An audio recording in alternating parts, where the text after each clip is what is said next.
ರಾಜ್ಯದಲ್ಲಿ ಸರ್ಕಾರಿ ಹಾಸ್ಟೆಲ್ಗಳಲ್ಲಿ ದುಡಿತಿರುವ ಹೊರಗುತ್ತಿಗೆ ನೌಕರರು ಸುಮಾರು 25,000ಕ್ಕಿಂತ ಹೆಚ್ಚಿನ ಜನ ಇವತ್ತು ಅಲ್ಲಿ ದುಡಿತಾ ಇದ್ದಾರೆ. ಈ ದುಡಿತಾ ಇದ್ದಂಥ ಜನಕ್ಕೆ ಸರ್ಕಾರ ಎಷ್ಟೆಲ್ಲ ಹೋರಾಟ ಮಾಡಿದ್ರೂ ಕೂಡ ನೌಕರರ ಬೇಡಿಕೆಗಳಿಗೆ ಸ್ಪಂದಿಸ್ತಾ ಇಲ್ಲ. ಹೊರಗುತ್ತಿಗೆ ನೌಕರರಂದರೆ ಮನುಷ್ಯರ ಹಾರ ಇಲ್ಲ ಅನ್ನೋ ಕೂಡ ಸರ್ಕಾರಕ್ಕೆ ಮಾನವತೆ ಇಲ್ಲ.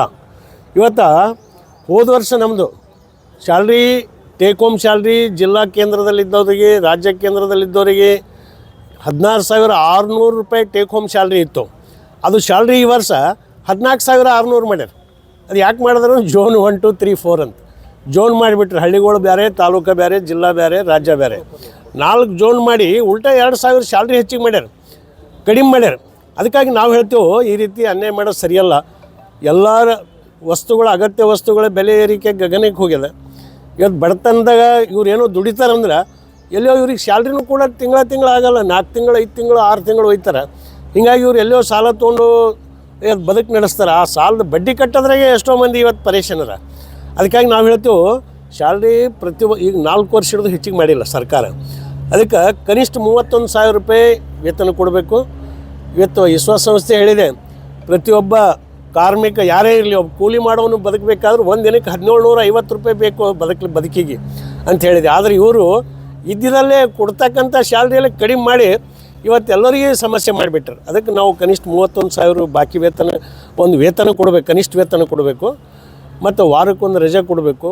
10 ವರ್ಷ ಮೇಲ್ಪಟ್ಟು ದುಡ್ದವ್ರಿಗೆ ಕ್ಷೇಮಾಭಿವೃದ್ಧಿ ಯೋಜನೆಯಲ್ಲಿ ತೋರಿ. ಯಾಕಂದ್ರೆ ಖಾಯಂ ನೌಕರರು ಅಂತೇಳಿ ಬಂದರು ಅಂದ್ರೆ ನಮ್ಮವರು 20 ವರ್ಷ ಮಾಡೋದನ್ನು ಬಿಟ್ಟು ಅವತ್ತೇ ಮನೆಗೆ ಹೋಗ್ಬೇಕವ. ಆ ರೀತಿ ಇರಬಾರ್ದು. ಖಾಯಂ ನೌಕರ ಸ್ಥಳದಲ್ಲೇ ಖಾಯಂ ನೌಕರರ ವರ್ಗಾವಣೆ ಆಗಲಿ. ಅವರಿಗೆ ಕನಿಷ್ಠ ವಾರಕ್ಕೊಂದು ರಜೆ ತಪ್ಪಲಾರದೆ ಕೊಡ್ರಿ. ಇವತ್ತು ಕೆಲಸದ ಹೊರಗೆ ಸಿಬ್ಬಂದಿ ಕಡಿತ ಮಾಡ್ಯಾರ.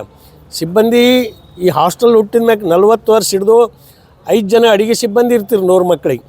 ಇವತ್ತು 4 ಜನ ಮಾಡ್ಯಾರ. ಹೀಗಾಗಿ ಕೆಲಸದ ಹೊರ ಹೆಚ್ಚಾಗಿ ನಮ್ಮ ಹೊರಗುತ್ತಿಗೆ ನೌಕರರು ಇವತ್ತು ಅನಾರೋಗ್ಯದಿಂದ ಬಳಲಿ ಆಸ್ಪತ್ರೆಗೆ ಅಡ್ಮಿಟ್ ಆದ್ರೂ ಕೂಡ ಈ ಸರ್ಕಾರಕ್ಕೆ ಕರುಣೆ ಬರ್ತಾಯಿಲ್ಲ.